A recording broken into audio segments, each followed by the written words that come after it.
வணக்கம் உறவுகளே, எல்லோரும் எப்படி இருக்கீங்க? நல்லா இருக்கீங்களா? சாப்பிட்டீங்களா? என்ன பண்ணிகிட்டு இருக்கீங்க? நம்ம தொட்டியின் திருவிழா வந்து பார்த்திங்கன்னா இன்றைக்கி வந்து 5வது நாள் திருவிழா. பேசாமி 5வது நாள் திருவிழா நினைக்கிறேன். 1ஆம் தேதி ஆரம்பித்தாங்க. 5வது நாள் திருவிழா வந்துடுச்சு. இன்றைக்கி வந்து பார்த்திங்கன்னா வான வேடிக்கை இன்றைக்கி வந்துடும் நினைக்கிறோம். சாமி வந்துச்சுன்னா இன்றைக்கி வான வேடிக்கை விடுவாங்க, நல்லாயிருக்கும். அப்புறம் எல்லோரும் வேலையை பார்த்துட்ருக்காங்க. நிறைய பேர் ஏமா வீடியோ போடலை அப்படின்னு. வேலைகள் அவ்வளோ நேரம் இருந்தனால தான்மா வீடியோ போட முடியல. ஒரு 10 நிமிஷம் வீடியோ தான் நம்ம போட போகிறோம். அதுக்காக நேரம் நம்ம ஒதுக்கி இருக்கணும்னா தப்பு தான், என்னோடய தப்பு தான். மன்னிச்சுக்கங்க உறவுகளை. என்னோடய உறவுகள் எல்லாமே நீங்கள் வந்து நிறைய பேர் கேட்குறீங்க. நிறைய பேர் சொல்கிறாங்க இல்லை வீடியோ போடக்கூடாதுன்னு இவங்க போடாமல் இருக்கிறாங்க. ஏன் நாகரிகமாலாம் வரல, சுமதி வரல. நான் வந்து நம்ம தொட்டியத்துலேருந்து ஒரு வீடியோலாம் வேலையாகிட்டு இருந்ததுனால ஒரு 3 மாதமாக நம்ம இங்கே இருந்துட்டோம். அதனால வந்து அவங்க வந்து இங்கே வர முடியுது. நானும் அங்கே போகும்போது சின்ன சின்னதாக ஒரு வீடியோ எடுத்து போட்டுட்ருந்தோம். இப்போ திருவிழாவுக்குனால எல்லாருமே வந்துட்டாங்க. எல்லோரும் ஒவ்வொரு வேலையை பார்த்துட்ருக்கோம். உறவுகளே, கண்டிப்பாக நாங்கள் வீடியோ போடாமல் எங்கே போக போகிறோம். ஒரு வீடியோ போடுறது தான் உங்களை மகிழ்விக்கிறதும். நீங்கள் தான் எங்களை சப்போர்ட் பண்ணிகிட்ருக்கீங்க. கண்டிப்பாக அது பண்ணுவோம். காலையில் எழுந்திரிச்சாங்க, ஆளுக்கு ஒரு வேலையை செஞ்சு டக்குன்னு செய்யணும்னு சொல்லிட்டு இன்றைக்கி தான் வந்து பார்த்திங்கன்னா வாழ்க்கையிலேயே நாகரிகமாக எழுந்திரிச்சு காலையில் எல்லாத்தையும் வேலை வாங்கி நிற்காமல் வேலை செஞ்சுட்ருக்குது இன்றைக்கி ஒரு நாள் தான். சுமதி வந்து பார்த்திங்கன்னா அவள் படுத்துருப்பா, சிலை பண்ணிட்டு இருப்பா. அப்புறம் எலி போட்டோம்னா வேலை செய்வாள். சாந்தி ஒரு வேலை சொன்னால் சாந்தி சொல்கிற வேலை அவள் வேலை கரெக்டாக செஞ்சுட்டு வந்துடுவாங்க. ஒவ்வொருத்தரும் ஒவ்வொரு வேலையில் கரெக்டாக இருப்பாங்க. அதே மாதிரி என்றைக்கும் விளையாட்டுத்தனமாக இருப்பாள், நாகரிகமாக இருக்கும். இன்றைக்கி நம்ம ஊருக்கு வந்து வேலை செய்யறது மனசுக்கு எவ்வளோ சந்தோஷமாக இருக்குது தெரியுங்களா மக்களே? இப்போ என் கூட வந்து 50 பேர் இருந்து 50 பேர் நம்ம வேலை வாங்கினாலும் நான் அடுப்பு கொண்டு உட்காந்து சோறாக்கி எல்லாம் செஞ்சேன். அவ்வளோ சமையல் அவங்க செய்யவும் தெரியாது. இருந்தாலும் விளையாட்டுமாகவே சுற்றிட்டு உட்காந்துருவாருங்க. ஆனால் இன்றைக்கி வந்து ஒவ்வொருத்தரும் ஒவ்வொரு வேலையை எடுத்து பொறுப்படுத்தி செய்கிறது பார்த்தா எனக்கு அவ்வளோ சந்தோஷமாக இருக்குது மக்கள். செலக்கிளையும் வந்திருக்காங்க, பவளக்கிளையும் வந்திருக்காங்க, நிறைய பேர் எல்லாருமே வந்திருக்காங்க இங்கே. அப்புறமா வந்து பார்த்திங்கன்னா என் தங்கச்சி இலக்கியா வந்திருக்கா, அப்புறம் பவ்யா வந்திருக்கா. எல்லாருமே இந்த ஊர்லேருந்து நம்ம கோயம்புத்தூர்லாம் வந்துட்டாங்க, சென்னையிலேருந்தவங்க வந்திருக்காங்க. ஒவ்வொருத்தராக வந்துட்டுருக்காங்க. எல்லாருமே இன்றைக்கி வான வேடிக்கை வந்தோம். சாமி அவ்வளோ சிறப்பாக இருக்கும். ஒவ்வொருத்தரும் வேலை வாங்குற விதம் பார்த்திங்கன்னா இன்றைக்கி சூப்பராக வேலை வாங்குறாளுங்க. இன்றைக்கி தான் மனசுக்கு திருப்தியாக இருக்குது. நான் வந்து இன்றைக்கி எதுவுமே கண்டுக்கல. குளிச்சுட்டு புடவை கட்டிட்டு கோயிலுக்கு போகணும், ஜாமான்லாம் வாங்கணுங்கிறதுக்கோசரம் சாப்பாடு செஞ்சுட்ருக்காங்க, சமைக்கிறாங்க. அதுக்கு ஜாமான்லாம் வாங்கணும், அந்த வேலையாக போயாச்சு. இன்றைக்கி வந்து பார்த்திங்கன்னா இப்போ பொறுப்பாக எல்லாத்தையும் இன்றைக்கி நாகரிகமாக வேலை வாங்குறது எனக்கே ஒரு ஆச்சரியம். என்னடா எப்போ பார்த்தாலும் சாப்பிட்டு அங்கே இங்கேயும் உட்காந்துருப்பா, இன்றைக்கி இவ்வளோ தூரம் பண்ணுறாரும்போது மனசுக்கு ஒரு சந்தோஷம். மக்கள் எல்லோரும் வேலை செஞ்சுட்ருக்காங்க. இன்றைக்கி சொல்லாமல் வேலை செய்கிறாங்க, வாங்கிருப்பாங்க. எப்பயுமே நாகரிகமாக வந்து வேலை செய்கிறது தான். இன்றைக்கி வேலை செய்வான்னு எதிர்பார்க்கவே இல்லை.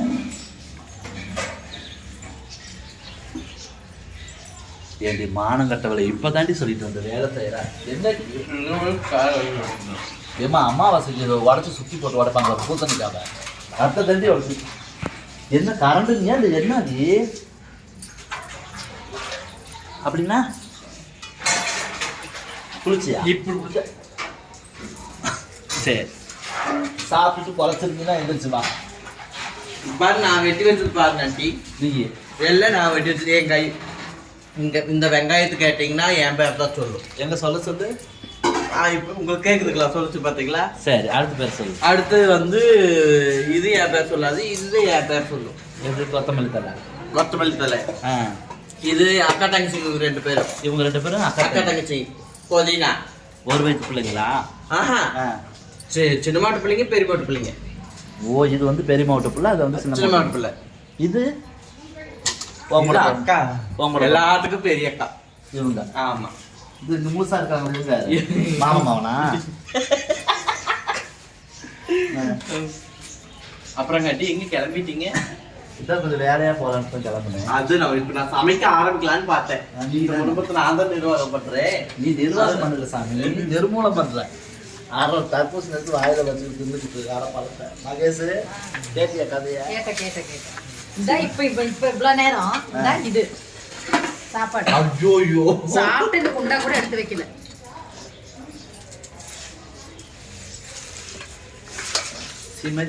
சிமதி எங்க நீங்களம்மா ஒரு கை. அதான் பழமொழி சொல்லுவாங்க, தனக்கு என்றால் பிடுங்கும் கையும் களை எடுக்குமாம். ஆனா அது வந்து மக்கள் வந்து அதை தப்பா சொல்லிடுறாங்க. தனக்கு என்றால் பிடுங்கும் இன்னொரு கையும் களை எடுக்குமாமா. அது அடுத்தவங்களுக்கு தோட்டத்துக்கு போனோம்னா ஒரு கையில் களை வெட்டிட்டு வேலையை பார்த்துட்டு, ஆமாண்டி அவள் வீட்டில் பருப்பு குழம்பு வச்சா அவெல்லாம் பார்த்தியா இல்லையா ஒருத்தவங்க கூட பேசிக்கிட்டு தான் பேசுவாங்க. அதே அவங்க காட்டுக்கு வேலை செஞ்சால் ஒரு கை வெட்டும், ஒரு கை பிடுங்கும்.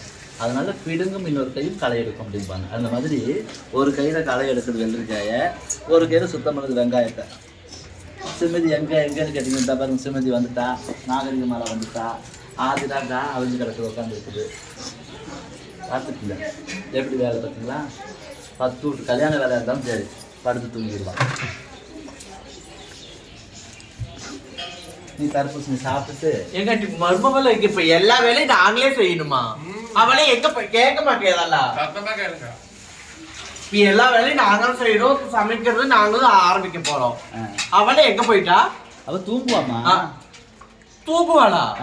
இதுல வேற எனக்கு ஒரு வேலை செய்யறதுன்னு சொல்றாங்க. ஓ நல்லா வெங்காயம் நான் தான் வெட்டி வச்சிருக்கேன். அடி இல்ல, மானியம் சரியில்லை. பொதுவா அவளுக்கு அடி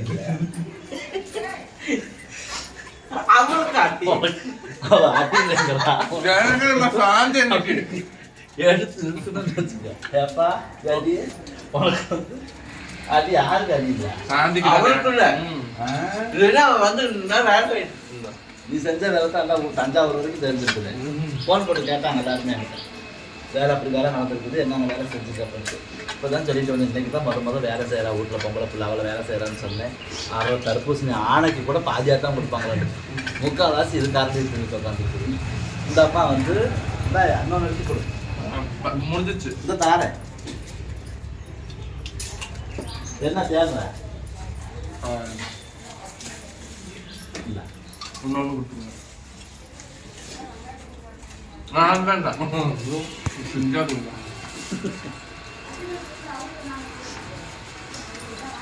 கருப்பு அடிதான் பாருங்க.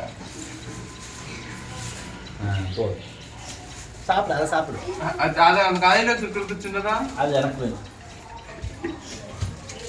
இந்த தோட்டத்துலேயே விளையுதுங்களா, அதனால அண்ணன் காலைல கொண்டு வந்து கொடுத்துருவார். எழுதுக்கு பிள்ளைங்களாம் வந்துருக்காங்கன்னு சொல்லிட்டு தினம் காலைல 8 மணிக்கெலாம் வந்துடுவார். 8:05 100 ரூபா நாங்கள் கொடுத்துருவோம், வாங்கிட்டு போயிடுவார். அதையும் சொல்லணும்ல. அழகா இருக்கும் இல்லைம்மா? நல்லா இருக்குல்ல? இருக்குமே. வேலை பாருங்க சாமி. ஒரு கவலை கட்டி வச்சுருந்தாங்க பாருங்க.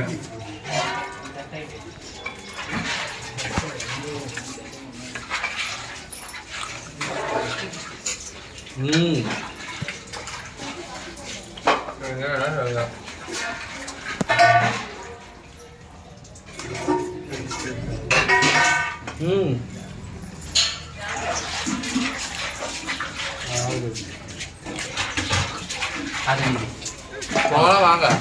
கடைக்கு போலாமா? வேலை என்ன அவள் அவ்வளோதான் முடிஞ்சிச்சு. அவ்வளோதான் இருந்துட்டு கடைக்கு போய் சமைச்சு சாப்பிட்டு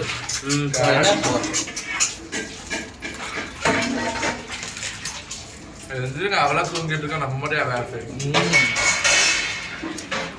நான் போனா கும்பிடுவேன். கும்பி ஏதோ ஒரு பண்ட கட்டிட்டு இருக்கிறேன்.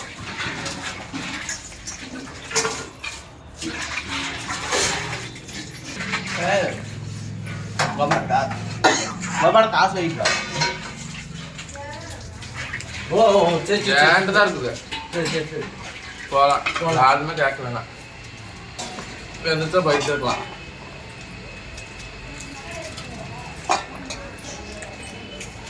அது எவ்வளோ இருந்தாலும் சரி, எனக்கு 3/4 கொடுத்துட்டு எடுத்துக்க. ஒரு 6,000 20,000 கட்டிட்டு போப்பேன். நான் என்ன பண்ணுறேன்? யாருக்கும்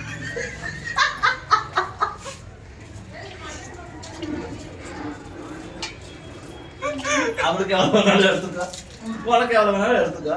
யாருக்கு சொல்லணும் போட்டு விட்டீங்கன்னா வேலை பண்ணுறது எப்படி வேணா எடுத்துட்டு போகணும். என்ன நமக்குள்ள அது என்ன ஆட்டி அதுல காசு நாங்க எடுக்கல, கேட்டு வாங்குறோம். எடுத்துட்டு போற மாதிரி நான் சொல்லிட்டு சொல்லிக்காம போயிருக்கோமே நாங்க. ஆமா ஆமா மறுநாளுக்கு சொல்லிட்டு போகணும். எடுத்துட்டு 20,000 கட்டிக்கணும். பேக் மாட்டின பேக் கீழே அடிக்கிடுச்சு. என்ன நீங்க தான் கட்ட போறீங்க?